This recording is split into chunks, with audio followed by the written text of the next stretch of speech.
Ladies and gentlemen, good evening and welcome to another episode of Trudge Report.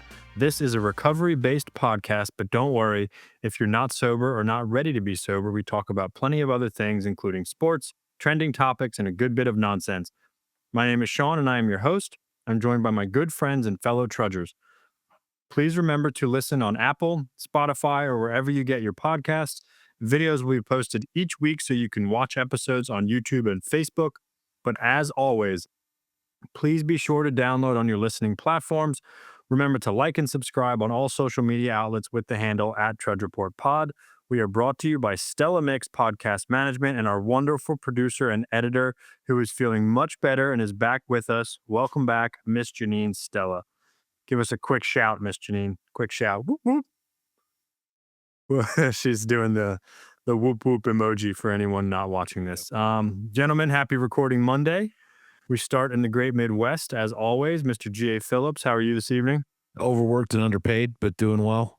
No new news to report. The Cleveland Browns suck. In other news, sky blue. So, yeah. Actually, let me get a quick rant out of the way.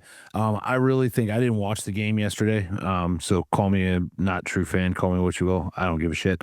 But I'm like disgusted with them at this point.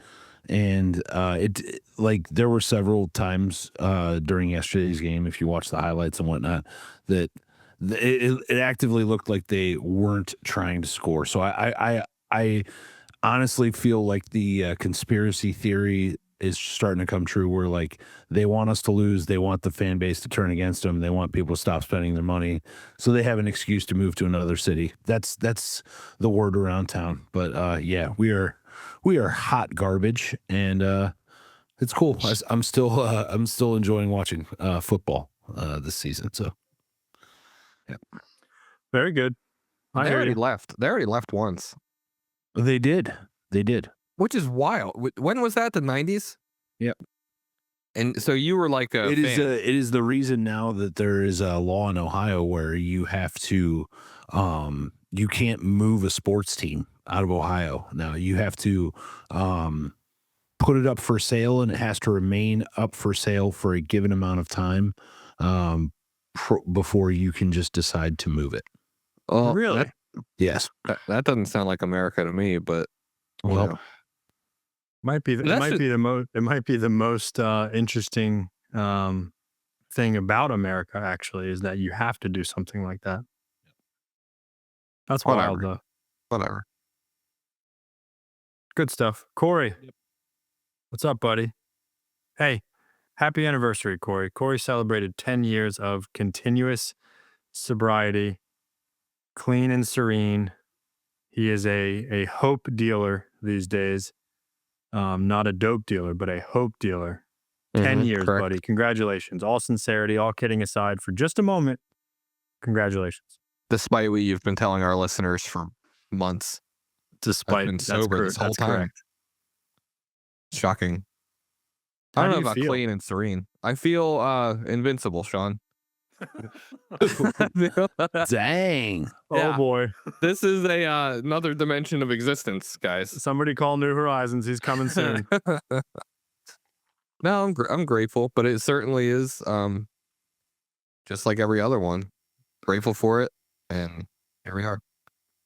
But Producer what? Janine is throwing all sorts of things in the chat, just nonstop. I can't even keep up with it. I think she's starting to get I inappropriate. see it. Yeah, She's feeling frisky herself. She's been out for a few weeks. that's fine. Indeed. Anything else for Around the Horn Core? What else, bud? Yeah, I just would like to announce my displeasure. We are 13 days as of right now. As of recording, we're 13 days into Halloween, because Halloween is the entire month of October. Of course, naturally. And then some, really, honestly, but we'll just stick with that. Yeah. So, yep, 13 days into Halloween, and nobody, to my knowledge, has tried to kill me, and I am pissed. So, I've been praying for it. So, well, you got to do something about it, Phillips. You need to put action behind that. hey, how many scary movies you've watched so far? Are you averaging one a day or what? Yeah, maybe. A lot of times I'll have them on in the background. Today I had on Freeform in the background, and we had like Sleepy Hollow and Beetlejuice, I think, was on today. So like some of it's in the background, doesn't really count as like watching. I did, however, watch the Ed Gein series on, I mean, you know this, on Netflix. Yeah. That can be a discussion another time, but Beetlejuice sucks, dude. oh my God. I'm sorry. I don't know if we've had this conversation. I feel like I have had this take. I've never been a fan. It's weird. It's just Cold weird. take. Cold take. It's not dude. scary. What? It's weird. It's not supposed to be scary. It's Tim Burton. It's of course. Yeah, I don't like strange. Nightmare Before Christmas either, or any of that stuff. No way, Jose. Take it away. Super cold Get it outta take, here. dude. That's arguably that's top 3 Michael Keaton films, I would say. Oh God, don't get me started on that. What's your other 2 then? Oh, well, Batman's number 1, of course. That Not defined Jack the Frost, generation. of course. Oh, No. dude, that's a great movie. I Oh my love God. Jack Frost. Oh, it although makes me so I sad. don't think it was one of his top 3, it was still a No. great movie. No, but it's There's great. there's a lot that could go. It hits you right here, Phillips, and if you can't see, I'm pointing to my heart. No, that's don't have down. one. That's down near number 10 or 11 for me. You don't have one of these, but Gosh. Actually, Michael Keaton was in a great little film that might resonate with all of us called Clean and Sober. Real nice. I wonder what that's about. 1987, I believe. Correct me if I'm wrong, listeners. Yeah, they're streaming in right now in the comment section, I'm sure. Yeah, the email's blowing up. Hey, I got a quick one. We went to the pumpkin patch today as a family. We go every year. It's a tradition. We go to the same spot all the time.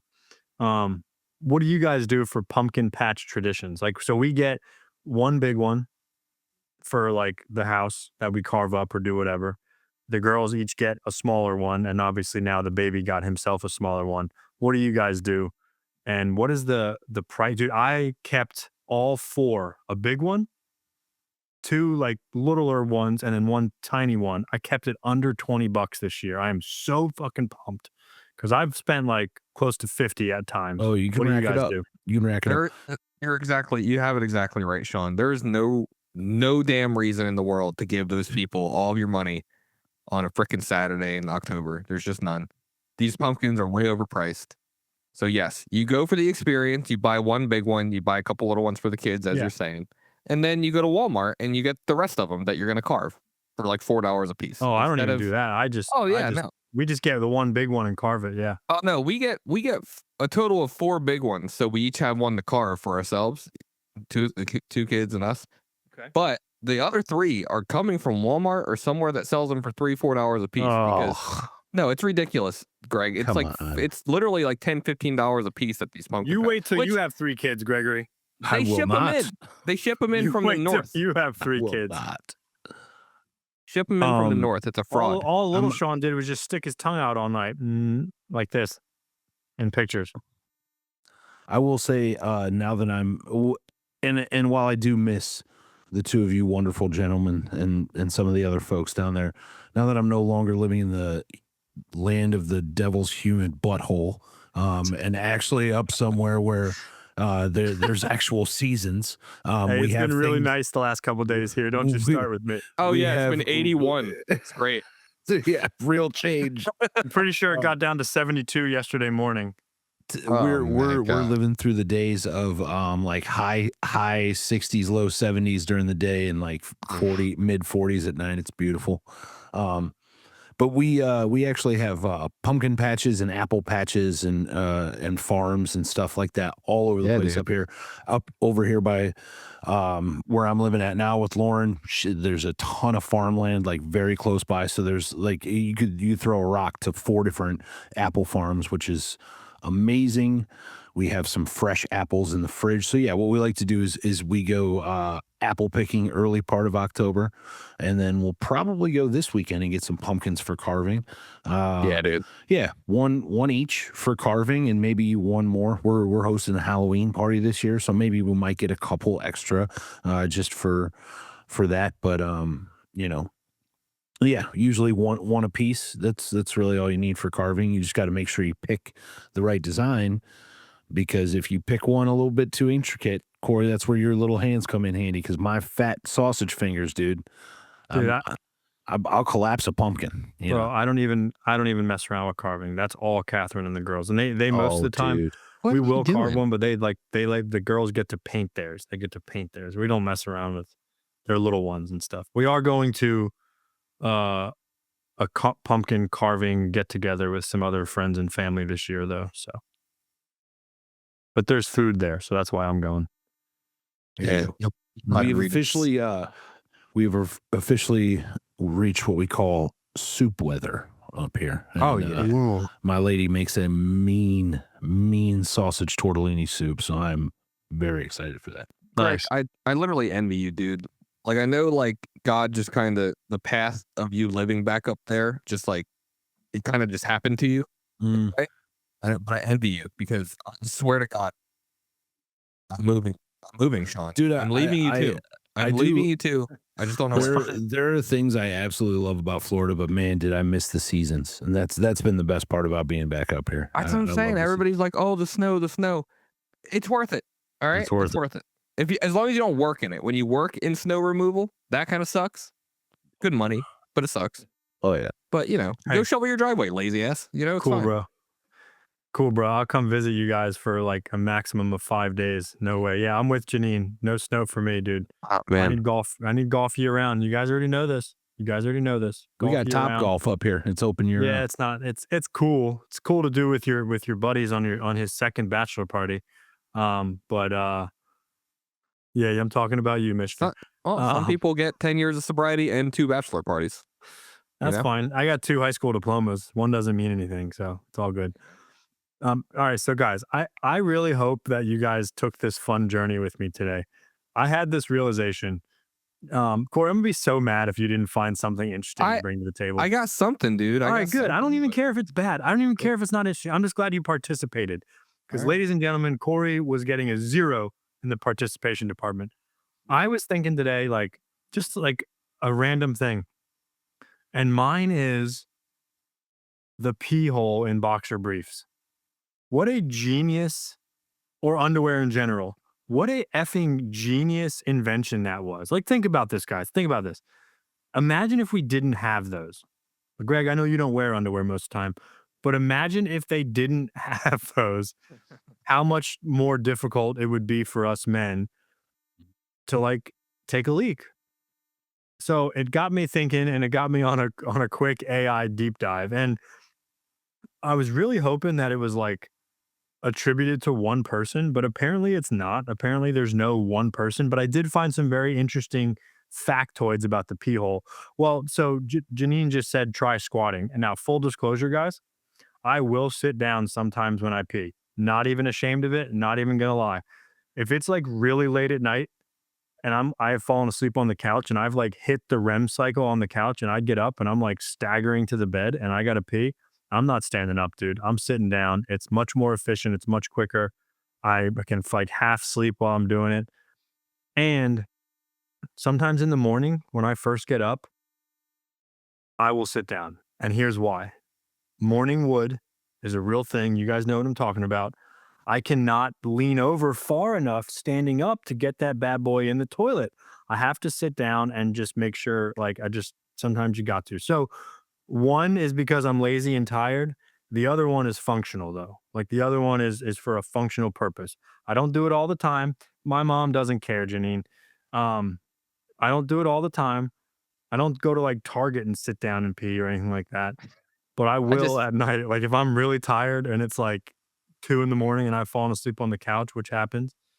Oh yeah. I'll sit down. I'm just thanking God right now that we have like 30 listeners as opposed to 30 million. I love That's this. okay. I don't really care. We got to be real in this thing. But my point is, think about. So I was on what brought this to my mind was yesterday on the golf course, and I was like on the whatever hole I was, and I just had to go pee by a tree, and I was like, God, this is so like convenient. I just unzip my fly, and then just whip it out of the little pee hole in the boxer briefs, and voila, I'm watering the grass. I just was thinking like, whoever invented that is an effing genius. Janine keeps throwing all kinds of shit in the chat. I can't even read that right now. So, no single person is credited with inventing the pee hole or the fly in the underwear. As this functional opening evolved over centuries, the modern version of the fly, however, can be traced back to the 1930s with the invention of briefs. So the modern one is from the 1930s. Mhm. They had, I don't even know how to pronounce some of these words. Medieval braise, B-R-A-I-E-S, braise. The earliest ancestor of the fly was the front flap on braise, which I imagine are a take on briefs, which were knee length linen or wool undergarments worn in the Middle Ages. What was that about? Something about the devil's butthole earlier, Greg? Like that's where that came from, right? Here's the next one. This is my favorite one, I think. The cod piece, C-O-D piece, the cod piece. In the 15th and 16th centuries, the cod piece became popular. This was an often padded flap that covered the opening of a man's trousers, allowing him to relieve himself without removing his pants. And then as late as 1934, it's called the Y front brief. An executive at Cooper's Inc., later Jockey International, like the brand Jockey, named Arthur Kniebler. The K might be silent. It might just be Schneebly, Ed Schneebly. Name that movie, Corey. Ed Schneebly. Go rock. And wasn't it Ned? Ned, yeah. Ned Yeah. Schneebly. Mr. Schneebly. Arthur Kniebler was inspired by a postcard of a man in a form-fitting bathing suit. Greg, I want to see you in a form-fitting bathing suit this summer, sir. Got it. Kniebler designed the first modern briefs with an overlapping Y front fly, which were intended to provide support, similar to a jock strap. These jockey shorts, quote, went on sale in 1935 and were a huge success. And then it just says, while the fly was a functional innovation, today many men simply pull down their underwear to urinate. The fly has evolved over time, and some modern designs have replaced the traditional fly with alternative pouch designs. So that was all I got. I thought that was fascinating. I was just thinking how functional that is yesterday on the golf course. And I wanted to share that with you and all of our listeners. But cod piece, I love that. Like that's perfect. I So, just want to go on record and say that, especially in a public bathroom setting, that I'll just pull down my pants and underwear around my ankles, dude. Just go and just full you go ass full out. 5-year-old kid style. You just Oh, drop yeah, dude. trow. I am Full Billy unafraid. Madison. Unafraid. Very good. So Yep. The cod piece, boys. Greg, Very did you get nice. anything? Did you have time to look anything Oh, up? did I get anything? Come on now. My I didn't know this was a research topic, guys. I have like 3 sentences to say. Go That's on, Greg. fine. That's fine. I'll just That's drop fine. some quick random facts about gingers. Okay. Okay. All right, Oh, you guys man. ready? Yeah. All right. Number 1, we make up the rarest hair color in the world. No big surprise there. Less than 2% of the world population has red hair. Also, red hair and blue eyes is the rarest combination of hair and eye color, coming in at a 0.17% of the world's population. You're welcome. I will put my address out at the end of this podcast. You guys can send your reparations checks or whatever you want to. Somebody want to give me a free fucking scholarship to college or something like that. That'd be great. You know, I'll take it because obviously we're the greatest minority in the world. Let's see here. We change temperatures faster than others, which make us far more sensitive to hot and cold weather. I love cold weather, and I am constantly hot. It takes more anesthesia to put redheads unconscious, and it also, and I know this from experience, like we have like a natural immunity to lidocaine or anything cane at the bottom of it. Really? Yeah. So What about like, candy cane?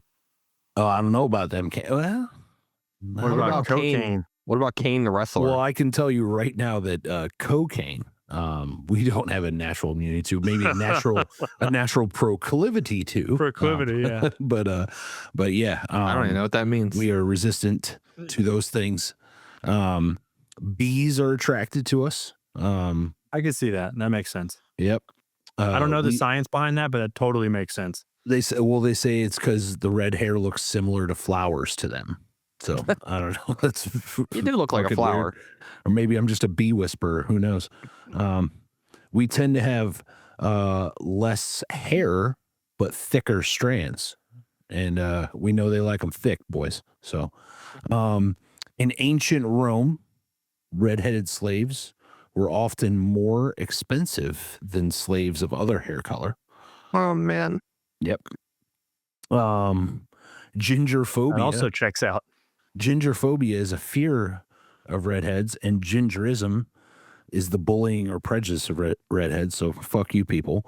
In Egypt, redheads were buried alive as sacrifices to the god Osiris. And last but certainly not least, this is obviously the most scientific piece of, but based on 2 studies, one done in Germany and one done in England, I'm sure both very, very reputable and a lot of quantifiable data here, but we are much more common to be having sex than other people. So sorry about you losers. Onwards. Nice. That was fantastic. Wait a minute. So just like gingers in general are more likely at any given time to be having sex than anybody else. Hold on. Is that ginger on ginger action, or is that like you Just hooking like up with a a hot ginger. brunette? Well, I'm more of a hot blonde kind of guy. So yeah, but yeah, I don't know. I don't know. They did the studies in Germany and England. So I don't. So now I gotta walk around every day and say Greg's probably getting fucking laid right now, and here I am just. Well, I mean, Corey, you're half, dude. You're half. That beer's. I do have red in my beard. That's got a tinge in there, dude. There is. So there is. We'll honor you there. You Yeah, can't honorary go. ginger You member. can't now. You can't go around and say ginger. Okay, like you can't say that. Like I can say that. I'm allowed to say that. You can't say that. Okay, so. And you definitely can't say ginger. Okay, that's no hard R's there. No hard R's, Corey. But we'll give you a little bit of honorary acceptance into the brotherhood. That's not usually in my racial slur vocabulary. There's others though. Well, keep it There out. are others. Very good, Greg. I like it. All right, Corey, dazzle us. No, this will be quick because I didn't want to do this at all. And the only reason I have anything is because I've been walking around my house for the last 4 hours bitching. Fucking Sean has us doing some research thing. So thank God. Dude, I was about to light you up in the group thread too. I was about to get like so sarcastic. Thank God Gabby said this. And I have nothing on it. But it is a little interesting to me. I didn't know this. Did you guys know that, like, do you guys know what an end-call birth is? No. No. Okay. I didn't either. In call or N? End call. It is END. EN space CAUL. And it's when a baby is born in the amniotic sac, like in the water, like intact. Like the water doesn't break. Yeah. Water does not break. Whole thing comes out. Huh. That's kind of. And then you got to open up the sack. I guess they burst it at that point. Maybe I'm not sure, but Sounds so terrible. Gabby's telling me about this, and she's like, So "Oh my baby God. and sack come out? Yes, like the baby in that the is sack fascinating. comes out, right?" And so Gabby's sitting there telling me this, and she's like, "Oh my God, it's like my dream to have one of those births." And I'm like, "Oh my God." I can imagine that. Yeah. I'm like, I mean, I don't want to catch a baby in any capacity, sack or no sack, but I mean, unless they're my own, right? I was just gonna say you weren't there for your baby's birth, dude. Oh, I was there. I was Were crying. you hiding in the corner? No, I was usually holding Gabby up so she could puke in a bag, and that whole thing. So, but yeah. Anyway, the only fact that I do have on this that I looked up very quickly is that it's so rare. It's only 1 in 80,000 births that happens. That's interesting. I feel like that's not that rare though. Like, Well, you think it could be more rare, but I would It's think it still would fairly be way rare. more rare. Yeah. and it's rare enough that she hasn't had one, and it's been. I mean, I don't know how many births she's had, but many. That's crazy. Yeah, Yeah. I've never heard of that. See, Corey, thank you. I learned something very interesting. I'm glad you participated. Dude, I swear to God. So just so you know what we were up against until she said that to me was that I was just going to tell you guys that I'm missing a toenail on one of my toes. Literally. Never had a toenail. Oh, you were born without one? Well, it's like a eighth of a toenail.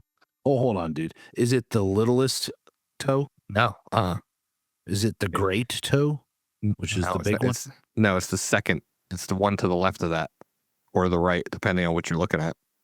But it's my left foot. And Ooh. I only bring that up today because Noah looked at me. Well, full disclosure, the kids were painting my nails today, and they wanted to paint my toenails, so I let them. And Noah looked at that toe, and he was like, why don't you have a toenail?" Dude, he's never going to look at you the same way as a Well, no, father. That's funny. Yeah. Dude, I took my opportunity, and I was like, well, when I was little, I didn't listen to my parents. Ooh, Yeah. nice. I woke up without a toenail one day. Nice. Yes. Good stuff. It was See, so the Corey, thank you for participating. best. Yeah. So anyway, I'm gonna sign off. All right. Let's move into the recovery portion. We got Greg provided a really good reading, I might add. Greg, I really like that. Take All us right, out. yeah. So this is from a really fantastic book. If you hate the guy on screen, don't let it sway you, because this is just a really, really good book. But Matthew McConaughey's Greenlights, which is kind of it's kind of an autobiography, kind of like hey, these are just my thoughts on life. There's like pages upon pages of the book that it's just like, he'll be like telling a story from, the mid 90s on whatever he was doing. And then there's just like, boom, here's a journal entry that he did. And it's all handwritten. So it's a very, very cool book. It does not read like your straightforward autobiography.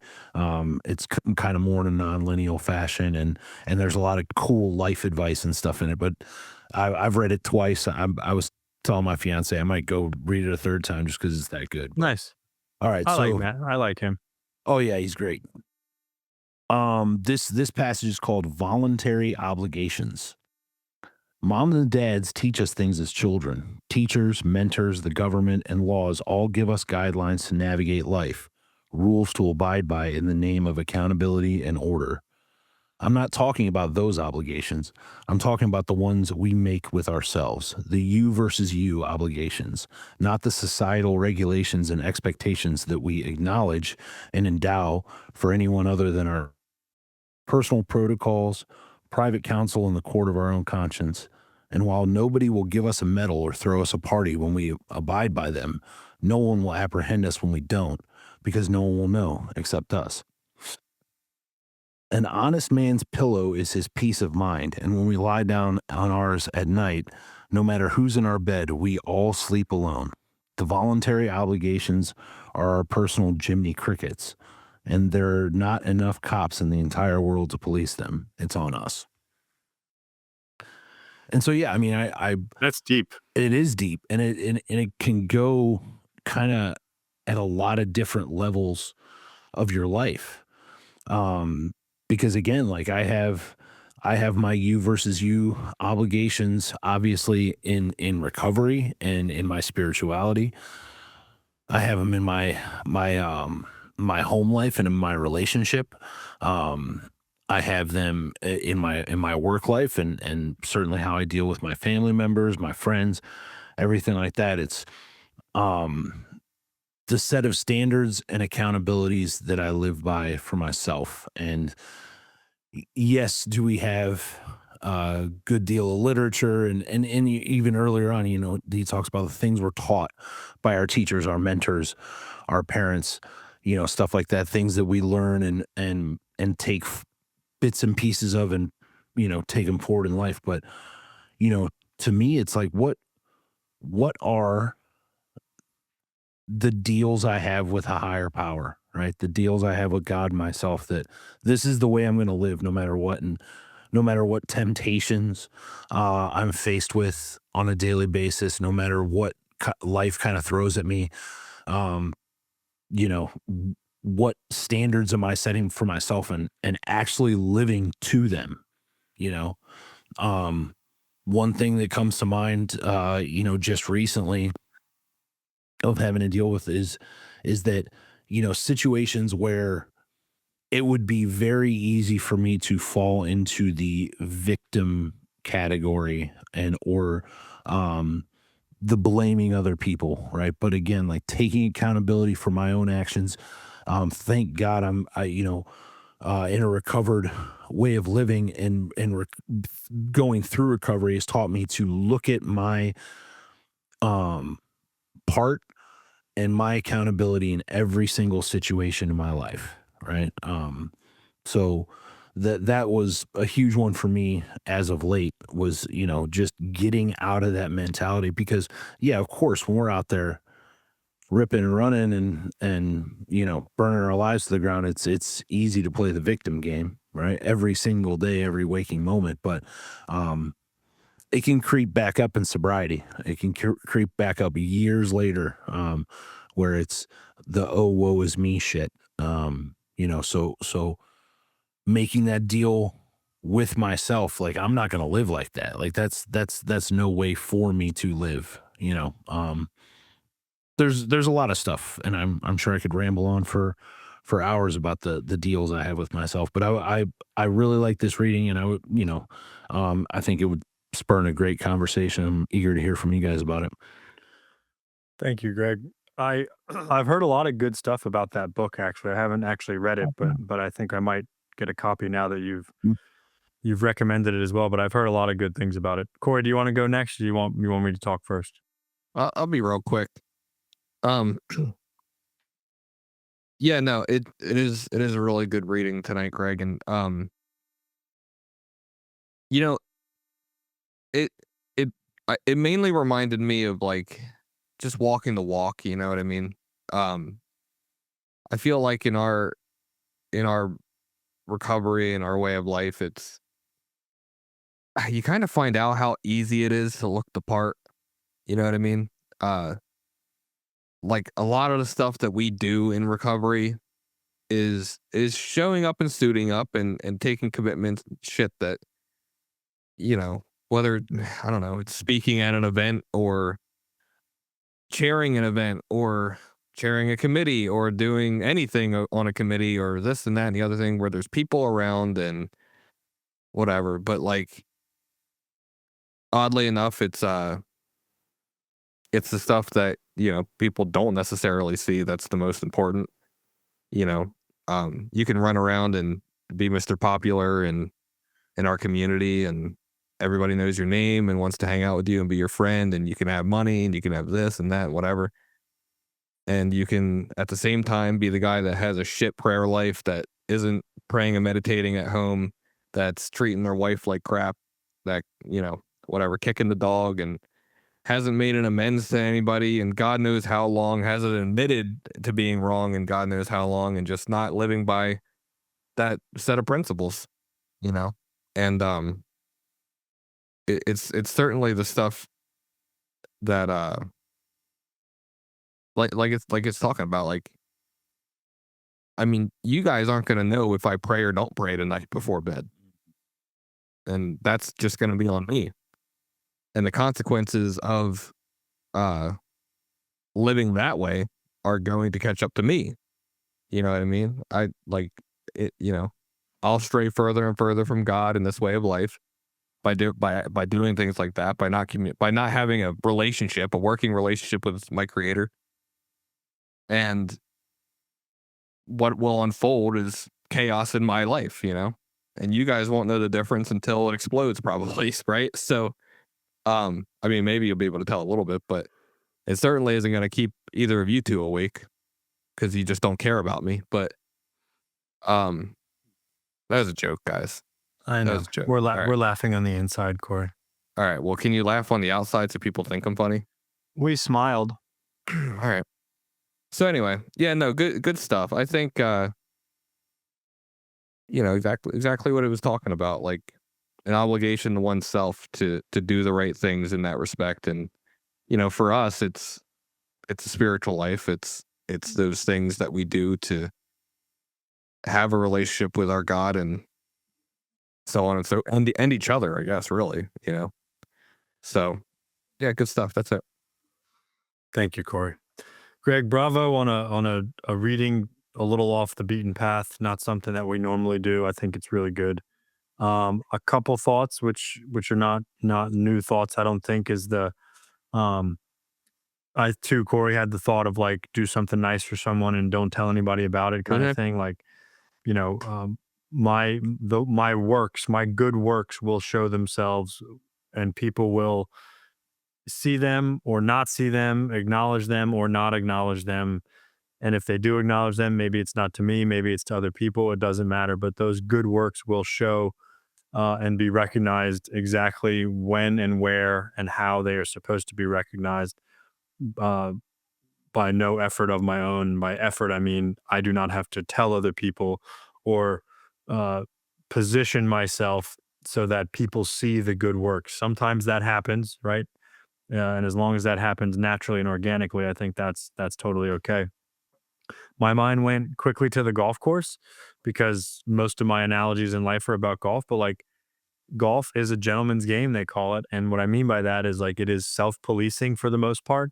Nobody's really gonna necessarily call you out and be like, hey, you cheated or you did this or you did that. Now, if you're obviously in a match and with officials in an official tournament, like maybe somebody will, but golf is a sport where you can very, very easily cheat and no one will know or no one could know.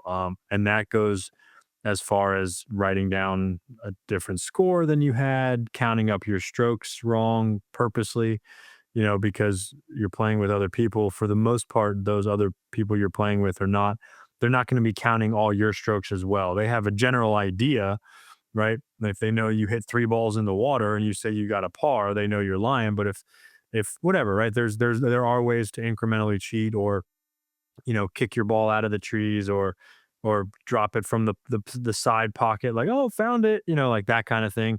So my mind went to a very like logistical place in that because I do like this might sound cheesy. I really don't care. Golf, I love golf. Golf is a sport.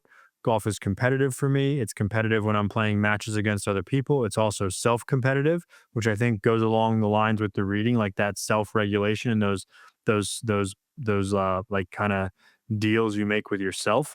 But it's also a very spiritual game, right? Out in nature. Just there's a lot of things about it that I won't bore our audience with, but there's a beauty to it and a majesty to it that you can't really explain it, but it has to be experienced, which, hey, don't we use those exact phrases when we talk about our recovery and this journey in recovery, the spiritual awakening, the spiritual experience? Like it can't really be explained. It has to be experienced, right? And that's kind of Mm. the way golf is. So my mind went to that. And then I think the one that jumped out to me the most was that towards the end when it talks about what did it say? The um an honest man's pillow is his peace of mind. And when we lie down in our on hours at night, no matter who's in our bed, we all sleep alone. I think that's like hugely profound, right?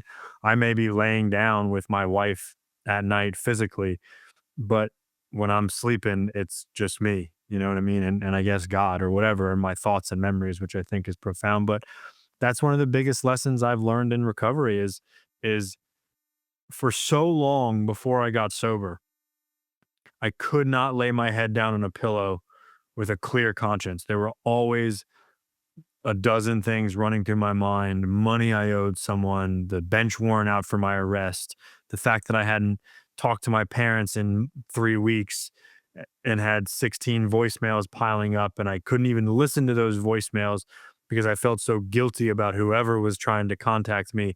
And I would just hit delete, delete, delete, delete, right? How am I going to pay the rent tomorrow? Am I get like whatever those thoughts were? Um, and I'm proud to say that while I have had restless nights in recovery over the last 14 and a half years, the majority of those nights have been restful and I can lay my head down with a clear conscience. And if I can't, it usually means there's an amends that I need to make, right? There's somebody I need to make restitution to or apologize to, some misstep that I need to clean up. And we're fortunate that our literature, when it talks about this part of our recovery process, it says essentially not to go into morbid reflection and basically not to beat ourselves up at night about it. And the way it was explained to me was like, hey, if you realize at 11 o'clock at night you've done wrong to someone, it's probably not prudent to show up at their doorstep at 11 o'clock or call them at 11. it's best to wait till the next day. And in that sense, like, don't go into morbid reflection, acknowledge the wrong, ask God what corrective measures need to be taken, and allow yourself to go to sleep and get a good night's sleep and then deal with it the next day. But here's the thing, I have to be committed to dealing with it the next day. I cannot put it Right. off. So that whole thing about laying my head down, that to me is one of the greatest gifts, blessings, whatever you want to call it, of my sobriety, is that, I don't like to put numbers or percentages, but let's just say, man, there's not many nights that come around that I have restless nights anymore Nope. because I have stuff on my mind or amends that need to be made or a situation that I'm neglecting. It happens every now and then, but not too often. So great reading, Greg. I really appreciated that. And I might get that book. Yep. That's a good one. I haven't slept in days.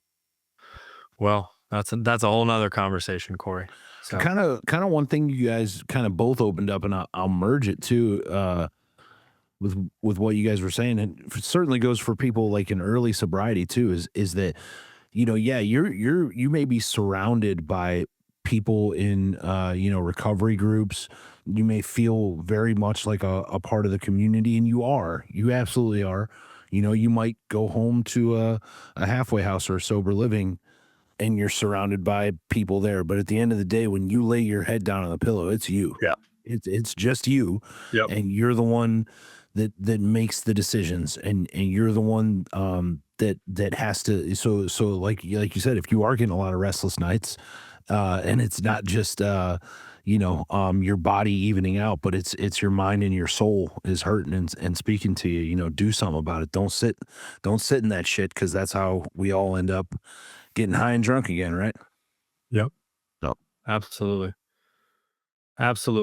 So, all right. And in the classic fashion of how well we transition to topics, it is spooky season, and each of Ooh. us for today and the next 2 weeks after this are taking a week ourselves and coming up with a topic, a story, whatever the case may be. And I'm doing tonight, and mine is a man named Carl Eugene Watts, also known as the Sunday morning slasher, which is funny because that's what we call Corey.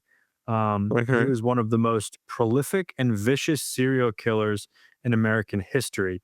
He was active in the 1970s and 80s. Watts targeted young women in Michigan and Texas.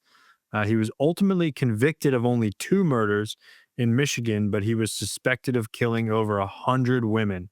Now I'm going to get into some more, but like there's some, like I was reading this and I was like, wait a sec, why haven't I think I've heard of him, but like he is not talked about in the same vein as, some of our other more prolific serial killers are. And there's kind of a reason to that, but there is like a lot of good reason to believe that he has killed. This here says over 100, but at least like multiple dozens of women. So, born in Killeen, Texas in 1953, Watts had a difficult childhood. A severe bout of meningitis around age 9 reportedly caused a personality shift, and he developed a hatred for women whom he believed had, quote, evil eyes. So, like, homeboy was effed up, like, pretty early on. His criminal behavior began early, with his first known attacks on women occurring in his teens at age 20. So he didn't kill anybody in his teens, but he started attacking women in his teens. At age 20, he served a year in prison for assaulting 2 women. Despite subpar grades, he received a football scholarship to Lane College in Tennessee. His athletic pursuits ended when a knee injury forced him to drop out after just 3 months. He was also a Golden Glove boxer, which would totally play a role in how he kind of apprehended the women later on. He spent a lot of time in mental institutions, multiple. I think there's like at least 5 different counts that I saw or different bouts, different stays in mental institutions. He was diagnosed with antisocial personality disorder, which is funny. That's what Corey has as well. The killing sprees. Sorry, Corey, we're picking on you, buddy. I've love also you. had a lot of killing sprees. We love you. Yeah, well. So his spree is to believe to have spanned from 1974 to 1982, so 8 years, with his crimes escalating after he moved to Kalamazoo, Michigan, Oh, in Kalamazoo. 1974 to attend Western Michigan University, which he also dropped out of. His victims were typically young, thin, white women, ages 14, ouch, to 44. Um, His attacks were brutal and calculated, involving stabbing, strangulation, bludgeoning, or drowning, which was one of the reasons that not only was it in different states, and back then, the databases and how they correlated crimes wasn't as good as it is now. But because of the different ways he killed, the different MOs was also like it wasn't just stabbing or just strangulation, which is a big, a big way how criminals are profiled and stuff. So the fact that he had different ways to kill people and different ways to attack people theoretically led him to not be caught for some time. So he had stabbing, strangulation, bludgeoning, or drowning. He often attacked his victims in secluded settings and frequently on Sunday mornings, which earned him his infamous nickname. Um, Moving to Texas after being placed under surveillance by Michigan investigators, Watts fled to Texas in 1981, where the killing spree continued around the Houston area.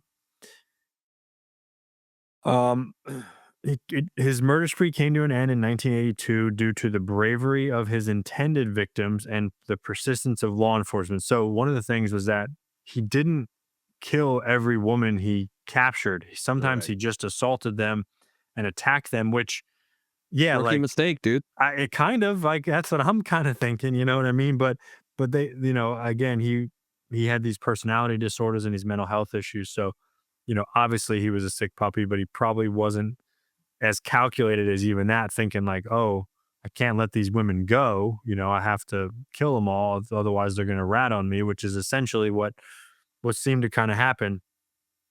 Um, On May 23rd, 1982, Watts broke into the apartment of roommates Melinda Aguilar and Lori Lister in Houston.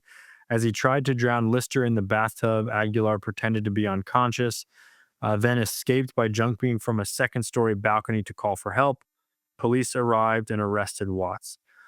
With little physical evidence, Texas prosecutors offered Watts a controversial plea deal. In exchange for immunity from murder charges, Watts confessed to 13 killings and pled guilty to aggravated burglary. He received a 60-year sentence, and due to a legal technicality, the sentence was significantly reduced, and Watts was set for parole in 2006. So this was 1982.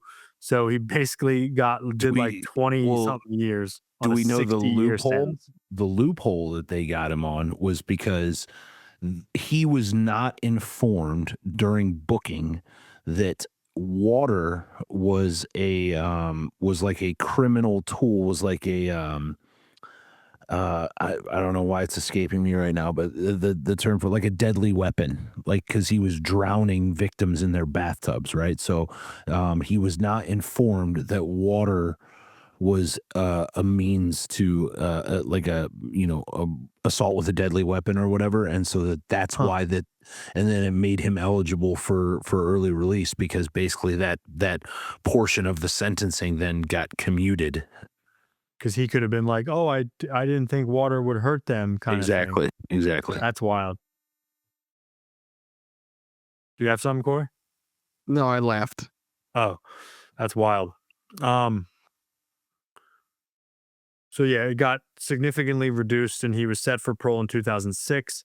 The news of Watts' potential release in 2004 mobilized the Michigan authorities where everything first started and victims' families. An eyewitness from a 1979 murder, Joseph Foy, Foy, came forward after seeing Watts' photo on the news.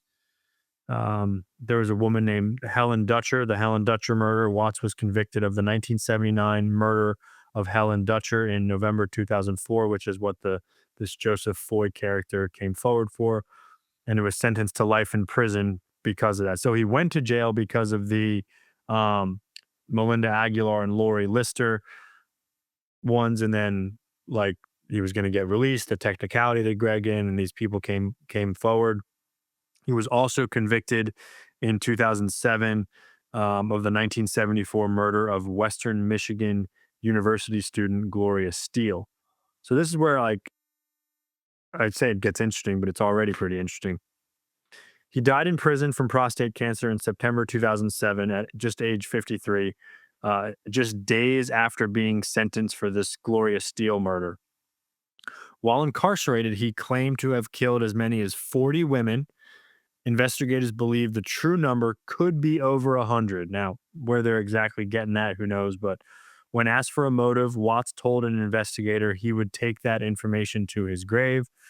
Despite the staggering number of victims, Watts remains less known than any other serial killers, essentially because he was really only like proven and convicted of a few murders. His story is a chilling reminder of how killers can operate for years undetected and the flaws in the justice system that can nearly set a murderer free. So I think the real reason why you don't hear so much about this guy is because it was a classic case of not one but two states worth of police departments completely bungling investigations. right. They had him in Michigan. They knew who he was, right? They knew his vehicle, and they had him in a lineup. They picked, okay, here's 8 black dudes that all drive tan Pontiac Grand Ams or Grand Prix, and he was picked out of the lineup, and they had him and they let him go. In Texas, they fully admitted that they just did not have the manpower to do it. So one detective spent his off time and his off hours like he would literally like go and put trackers on this guy's vehicle and follow him around, and he would do that in his off time just because he was passionate about the case. But they had him after the Gloria Steele murder. But they just did not have enough to charge him with that murder. So he ended up getting sentenced to a year. And while he's in for that year, he attempts suicide and then gets put in a mental hospital and then gets released. And it's like, so you had this guy multiple times, and it was just shoddy police work. And I get it that back in those days, there wasn't the kind of evidentiary tools that we have now. There was no getting somebody on DNA. If you didn't save stuff from the crime scene, you weren't getting the convictions, even all of the convictions that have happened subsequently since DNA, that we've gone back and solved cold cases and everything like that. But just really shoddy police work, and thankfully, like, it was just basically a Hail Mary because of the plea deal that they cut with him in Texas. It basically, Texas's hands were tied, so it was a Hail Mary. They were like, hey, please, does anybody in Michigan have any recollection of this dude and information on any murders he might have created? And it just so happened that this one guy was able to come forward, or else this guy would have been walking free. And like, can you imagine not just the fact that he puts society at large in danger wherever the guy's living, but also the slap in the face to the victims' families and stuff like that. But do you think that one of the reasons he wasn't as well known was because he's black? I don't know why I feel that way, but like, if you think about it, all of our most prolific historical serial killers are white dudes. Some, not all. No, but like, there are. Name, like, if you go the top 3 to 5 most known, they're all like white dudes. You know what I mean? I can't help shake the fact that for whatever reason, especially back then, the 70s. Richard Ramirez was pretty prolific, but no, he was. I'm not saying it's but I just feel like that. What I really think is that this guy is often he's not lumped in with the Bundys and the Dahmers and the Ramirez because of the fact that the nature of his crimes, many of the crimes were non-sexual, and I don't think that was really a sexual component to this. They don't have that catch to it of the sexual crimes. Yeah. And I think a great deal of this is too, because none of these were necessarily planned. He was truly like a guy that was very mentally ill, and it was just something snapped. Yeah. And then he had to go grab a screwdriver and stab a woman to death, and nothing was planned. So the fact that he wasn't caught sooner is kind of baffling to me as well, because generally speaking, you're more spree killers like that. And he's sloppier you are. Exactly. On the whim. Yeah. Exactly. So. Yep. Corey, any insight from your days as a serial killer you want to give us? No, not until the documentary is written, but dude, so I got a hot take here. It's not necessarily my opinion. This mic is not working out. It's not my opinion, but it's food for thought. Hot take. Serial killers and many other things that I won't even get into all the other stuff, but let's talk serial killers. Have a compulsion to do so, right? Like Yes. We treat them as if they're pure evil, and maybe they are. And we treat them as if they had a choice, and maybe they do. I don't know the science behind it, but I think the general consensus is that there's like literally a mental illness where there's a compulsion to do this, right? And it's like it's like a mental obsession with like dominance or something, right? Something that they didn't necessarily choose to have, I guess, right? So that being said, like, hey, thank God that mine was drug addiction, because you know what I mean? Like, Thank God. Holy shit, we dodged the bullet, guys. We dodged the bullet. Like, we could end up in jail for drug addiction, but not like 25 to life normally, unless, I mean, there are circumstances that could lead there, but like, what do you guys think? Like, real quick. I mean, should we look upon, and I'm talking serial killers specifically, like you get into a lot of other stuff that deal with like compulsion disorders of different kinds that I don't even talk about because it's so horrifying, but like serial killers themselves, like, I mean, do they have a choice? Like, sure, let's lock them up because for the safety of mankind, right? But like, should we look upon them as a sick person? That's the question. I think 100% they are. This is what I studied in school. This is what I wanted to do. I thought I was going to be like some hotshot profiler you do profile for the FBI. Drugs Still are bad. time, Greg. Okay? Still time. Drugs are bad. Don't do them. You'll ruin your life. But yeah, there is the compulsion, right? We see it with serial killers. We see it with pedophiles, like all that kind of stuff. There is a compulsion, and once whatever deviant behavior it is gets to a certain point, there really isn't like a going back. There isn't, and there isn't a cure for it once they've tasted blood, so to speak. Yeah. So and then it only progresses, right? And we know a little bit about that, from our own struggles. But it is, and the sociopathic tendencies, the overall just complete lack of empathy from these, it is like a classified mental illness.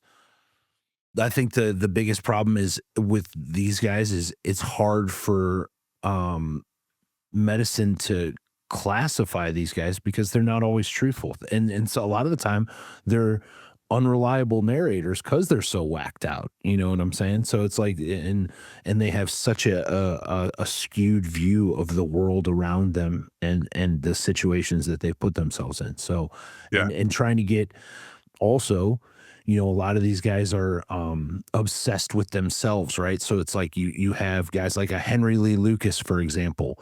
That guy, people call him the confession killer. That while it was substantiated that this dude did kill people, he confessed to hundreds of murders that he didn't do, and cops would feed him information, and he would use it so that they would take him out of prison and take him to a place, and then they would kind of nudge him with the facts, and he'd be like, oh yeah, and I killed that, and that's what he did. So it's like some of these guys are just chasing the fame. They're not honest, right? Or they're not willing to be honest about how many people they killed, or whatever the case may be. So I think it is very hard to diagnose and treat that level of illness, especially to, the other thing when these guys are such narcissists and have such a proud opinion of themselves and what they've done. Yeah. I think I'll make it real quick. I think, yes, they are sick people. Yes, their mental illness should be treated on some level. Yeah. But they should still rot in prison, actual prison. And that may be a conversation that our prison system needs to have better mental health services. But I don't think that they need to be put in a psychiatric institution unless that psychiatric institution is like full lockdown. One thing I will say is the one common thread you do have with a lot of these people is early childhood trauma and abuse. Yeah. So if anything, what we need to do as a society is we need to look at that and what we do, because a lot of these times these people that mess with kids and whatnot, and they get slaps on the wrist, man, they get 3 to 5 years and you've ruined a little kid's life. And now that person's life is truly ruined 20, 30 years later. And then how many lives does that person ruin? Right. Yeah. Oh. Yeah. I guess All right, that's Corey, what makes it. close us out, Corey. That's what I'm gonna say. That's what makes it so fascinating. That's the morbid fascination with serial killers and the like. That's why there's documentaries. People like go to school to study that shit, like Greg and all that. So they're can't get enough of serial killings. It is fascinating. I give me a good murder mystery serial killer show or movie any day of the week over some of the other garbage that's out there.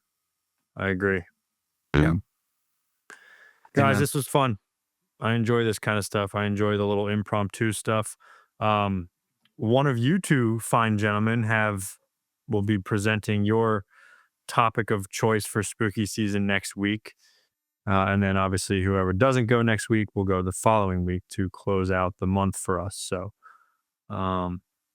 with that being said, shout out to our listeners. Please like, follow, and share on all socials at Trudge Report Pod. Email us, trudgereportpod@yahoo.com. Send in your mailbag requests for topics, questions, and comments to any of these handles. Remember, we are all here if anyone wants to talk about our recovery and our experiences, or if you are struggling with some form of addiction. Thank you again to Janine and Stella Mix Podcast Management. Good night, God bless, and may you trudge the road of happy destiny. We will see you next week. Cheers.